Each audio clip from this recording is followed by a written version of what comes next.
안녕하세요, 멜묵상. 오늘은 사무엘상 1장 1절부터 8절까지 말씀 보도록 하겠습니다. 네, 이제 구약으로 넘어왔습니다. 구약으로 넘어와서요. 이제 사무엘상 하를 쭉 가려고 해요. 이것은 이제 뭐 다윗과 그 왕조 이야기, 이스라엘 역사 이야기인데 이야기라서 재미있기도 하겠지만은 이 안에서 그러니까 우리는 또 계속해서 복음이 어떻게 어, 움직이는지 그리고 무엇보다 이제 이 모든 이야기들을 통해서 우리가 어떻게 구속사와 구원자를 바라볼 수 있는지 생각해 볼 수 있을 것 같습니다. 일단은 오늘은 이제 한나 불임 이야기부터 시작을 해보죠. 1절부터 보겠습니다. 에브라임 산지 라마다임 소빔에 에브라임 사람 엘가나라 하는 사람이 있었으니 그는 여로함의 아들이요 엘리우의 손자요 도후의 증손이요 수베의 현손이었더라. 그게 두 아내가 있었으니 여기서 이제 우리가 알 수 있는 게 두 아내가 있다. 일부 다처죠, 그렇죠? 근데 성경에 일부 다처 이야기가 좀 있어요. 그리고 좀 이따 보겠지만 엘가나가 꽤나 스윗하기 때문에 이 뭐야 이 일부 다처를 성경이 용인하나 이렇게 생각할 수 있죠. 그렇지만은 전혀 그렇지 않고요. 일부 다처제 때문에 생기는 문제에 대해서 이야기를 합니다. 실제로 이것도 되게 문제가 돼요. 또 하나가 있었으니 한 사람의 이름은 한나요. 한 사람의 이름은 브닌나라. 브닌나에게는 자식이 있고 한나에게는 자식이 없었더라. 예. 이제 그 여자 쪽 저기 뭐지 한 두 아내가 있었는데 이제 한 명만 자식이 있는 거예요. 그러니까 이게 남자의 문제가 아니고 여자의 문제라는 게 생물학적으로도 확실해지잖아요. 그렇죠? 그러니까 한나 입장에서는 얼마나 힘들겠어요. 근데 이 사람이 매년 자기 성읍에 나와서 실로에 올라가서 만군의 여호와께 예배하며 제사를 드렸는데 엘리의 두 아들 홈니와 비느하스가 여호와의 제사장으로 거기에 있었더라. 홈니와 비느하스 이 둘은 기억해 두십시오. 예, 나쁜 놈들이에요. 나쁜 놈들인데 어쨌든 간에 기억해 두시면 되겠습니다. 어쨌든 간에 이 엘가나라는 남자가 이 이제 가족들 다 데리고 실로 그때 당시 이제 예배 드리는 장소였어요. 그곳으로 올라가 가지고 제사를 매년 드렸습니다. 근데 엘가나가 제사를 드리는 날에는 재물의 분깃을 그의 아내 브린나와 그의 모든 자녀에게 주고 한나에게는 갑절을 주니 또이 편애가 시작되죠. 그러니까 엘가나도 잘하는 건 아니에요. 예. 이는 그를 사랑함이라 여호와께서 그러나 여호와께서 그에게 임신하지 못하게 하시니 여호와께서 그에게 임신하지 못하게 하심으로 그의 적수인 브닌나가 그를 심히 격분하게 하여 괴롭게 하더라. 그러니까 뭐 브닌나 편들고 싶은 건 아닌데 브닌나도 뭐 이제 얼마나 뭐 억울하겠어요. 억울하다기보다 이제 마음이 어렵겠죠. 예. 남편이 자기는 안 사랑하고 자기가 애 다 낳아주는데 자기는 안 사랑하고 맨날 한나만 사랑하고. 예. 그러니까 이제 화가 나니까 그거를 이제 남편한테 풀어야 되는데 남편한테 어떻게 풀어? 그래서 한나한테 푼 거예요. 그래서 한나한테 아마도 그 데일 라르프 데이비스라는 학자가 이 추정하는 건데 이렇게 했을 거라고 생각을 해요. 그러니까 아들들 많이 낳으니까 아들들한테 아이고 뭐 니네 저기 한나 아줌마는 애를 언제 낳는다니 막 그러면서 이제 계속해서 놀려 먹을 거라고 추정을 합니다. 근데 뭐 그런지 안 그런지 모르겠지만은 어쨌든 간에 굉장히 괴로웠겠죠. 한나 입장에서는. 그래서 매년 한나가 여호와의 집에 올라갈 때마다 남편이 그같이 하매 브린나가 그를 격분시키므로 그가 울고 먹지 아니하니 예, 굉장히 슬퍼했겠죠. 그러면서 이 식음을 전폐할 정도로 힘들어했습니다. 근데 이게 배경이 있어요. 제가 몇 번 얘기한 적이 있는데 구약 성경에 보면요. 이 아이를 특히 아들을 가지지 못하는 여성들에 대한 이야기가 꽤 많이 나옵니다. 근데 아들을 가지지 못하면 그때 당시에 여성으로서 쓸모없는 사람이다. 라는 것과 똑같았거든요. 왜냐하면은 여성의 미래는 아들이었습니다. 그때 당시 아들을 낳아야 전투력도 되고 생산력이 되니까요.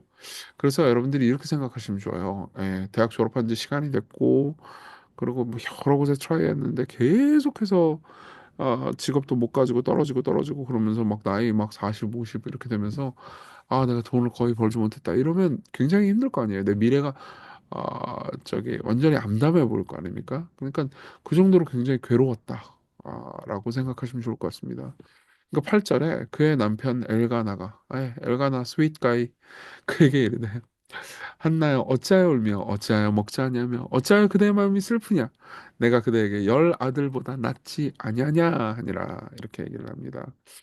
되게 열 아들보다 내가 더 낫다라고 이야기를 하는데 이게 위로가 됐을라는 모르겠어요. 차라리 당신이 내게 열 아들보다 나아요라고 말했으면은 좀 위로가 됐을라나? 예, 근데 내가 너한테 열 아들보다 낫다 이렇게 얘기해 뭐 위로가 된지 어쩐지 모르겠습니다. 근데 어쨌든 예, 한나는 되게 슬퍼하고 힘들었다. 근데 이제 우리가 오늘 본문을 보진 않겠지만은 구절로 넘어가잖아요. 그러면 이 브닌나의 격동도 한나가 이제 그 받아들이지 않고, 그리고 또 엘가나 남편의 위로도 또 거기에서 정체성을 세우지 않습니다. 자, 일단 내용을 우리가 봤으니까 적용으로 넘어가 보죠. 첫 번째, 두 목소리 사이에서 균형을 잡는 겁니다. 브린나는 말하죠. 너는 자녀가 없어. 너는 쓸모가 없어. 이렇게 말했을 겁니다. 실제로 우리의 삶에서도 그렇죠. 우리가 삶에서 뭔가 성취하지 못할 때, 그리고 남들 다 가지고 있는데 내가 그것을 가지지 못했다고 느꼈을 때, 내가 실패했을 때, 상실했을 때, 우리는 우리 내면에서도 그리고 외부로부터도 이런 목소리를 듣죠. 아, 넌 쓸모없어. 너는 의미가 없어. 너는 남들이 가지고 있는 이게 없는데 너는 그 네가 없으니까 넌 쓸모가 없어. 라는 생각을 하게 되죠. 예. 아마 한나도 그런 생각을 했겠죠. 근데 거기서 한나는 벗어납니다. 한나는 그것을 거부하죠. 엘가나는 말합니다. 스윗가이. 내가 너를 사랑하고 내게 의미 있는 존재니까 너는 괜찮아. 가끔 우리가 이런 것 때문에, 이 관계 때문에 우리의 삶을 정하고, 관계에서 우리의 인간 관계에서 우리의 정체성을 찾는 경우가 있죠. 만약 한나가 브린나의 말에 정체성을 세웠잖아요. 그러면 절망하면서 자기를 자학했겠죠. 근데 엘가나 남편의 말에 정체성을 세웠으면 아마 브린나를 이렇게 무시했을 수도 있습니다. 너는 애 낳는 기계지. 로맨틱한 저녁은 나야. 이런 식으로 말했을 수도 있어요. 근데 한나는 그렇게 하지 않았습니다. 사실은 우리가 정체성을 두면서 구원을 찾는 그것이 이 세상의 것이잖아요. 그러면 우리는 자꾸 교만하게 굴게 될 겁니다. 목회자들도 종종 그래요. 목회자들도 목회가 막 성공하잖아요. 그럼 막 사람 많으면 아 저기 어디 조그만 교회 목사가 하나 있네 이러면서 무시하기도 쉽습니다.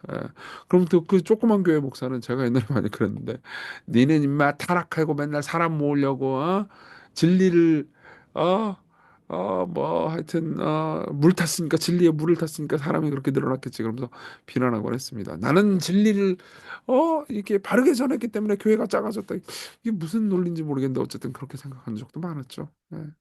이게 바로 정체성을 복음에 그리고 하나님의 은혜에 두지 않고 자기 자신의 성취 혹은 자기 자신의 상황, 이 두 목소리에 잡을 때 그런 일이 벌어지는 거겠죠. 오늘 그러지 않게 해달라고 기도합시다. 복음이 우리에게 주는 기쁜 소식, 우리가 하나님의 자녀라는 것, 하나님께서 우리를 소중히 여기신다는 것에 정체성을 둡시다. 두 번째로는요, 우리가 그래도 여전히 소망을 두는 법을 생각해 보는 겁니다. 우리가 상실했거나 혹은 가지고 싶은 걸 가지지 못하는데도 불구하고 여전히 소망을 어떻게 두느냐? 첫째, 하나님의 주권을 인정하는 겁니다. 태를 닫으신 분이 하나님이시라면 여실 분도 하나님이십니다. 여기 보면 5절에 보면 여호와께서 그에게 임신하지 못하게 하시니 이게 생물학적인 이유가 아니다. 하나님의 주권 안에서 그분의 뜻 가운데서 무슨 목적이 있다. 이걸 받아들이잖아요. 그러면 그 전능한 분이 목적이 있어가지고 내게 주지 않으셨으면 결국은 어떤 목적을 가지고 나에게 다가오시겠구나. 인내하자. 그리고 내가 지금 할 수 있는 걸 하자. 그러니까 그게 하나님께서 하시니까 아무것도 하지 마. 이러면서 운명론적으로 받아들이는 게 아니에요. 여러분 예정교리는 운명론이 아닙니다. 예정교리는 하나님께서 여러분들의 수고와 노력과 시도를 사용하신다라는 의미예요. 그러니까 태를 닫으신 분이 하나님이라면 여실 분도 하나님이시고 여러분들이 얻지 못하게 하신 분이 하나님이라면요. 하나님께서 여러분들에게 허락하실 날을 기다렸으면 좋겠습니다. 두 번째로는요, 성경의 전례들을 한번 생각해 봅시다. 사라, 리브가, 라헬, 믿음의 여인들이 있었어요. 그리고 그 믿음의 여인들도 고통을 겪었습니다. 결국 또 하나님께서 좋은 것들을 주셨거든요. 그러니까 성경의 과거의 이야기를 보잖아요. 그럼 여러분들이 과거의 이야기를 보면서 지금의 내 서사로 받아들이면서 내가 지금 겪고 있는 이 고통, 내가 겪은 상실 혹은 내가 얻고 싶은 걸 얻지 못하는 이 상황에서도 결국은 인내한 사람들이 있었고 하나님께서 좋은 걸로 주셨구나. 하나님 나를 버리시지 않는구나에 소망을 두시면 됩니다. 세 번째로는요, 고통은 목적이 있다는 것을 생각하십시오.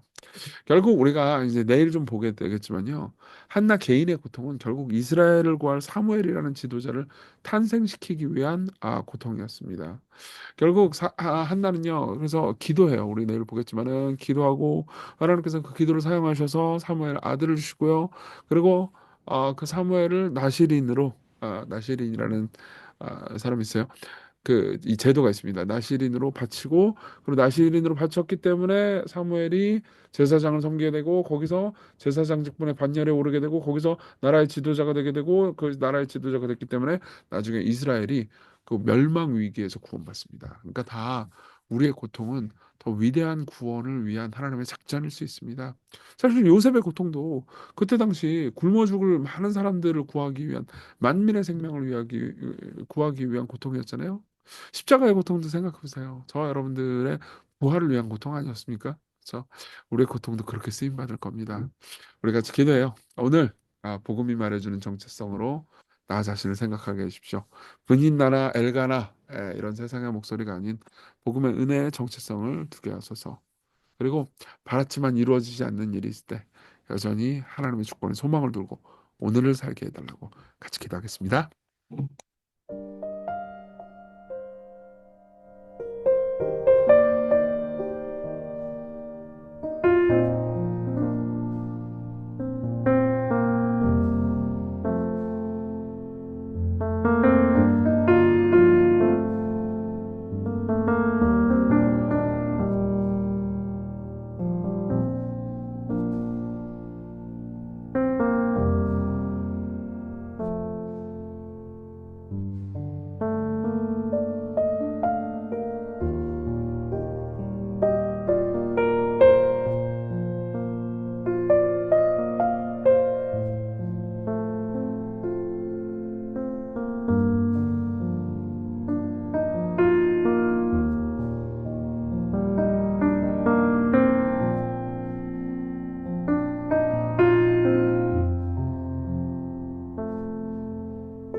기도하겠습니다. 내려오신 하나님, 음, 삶에서의 상실, 얻지 못한 것에 대한 고통, 그것이 더 위대한 목적을 위한 것이라는 것을 믿고 오늘을 살게 하소서.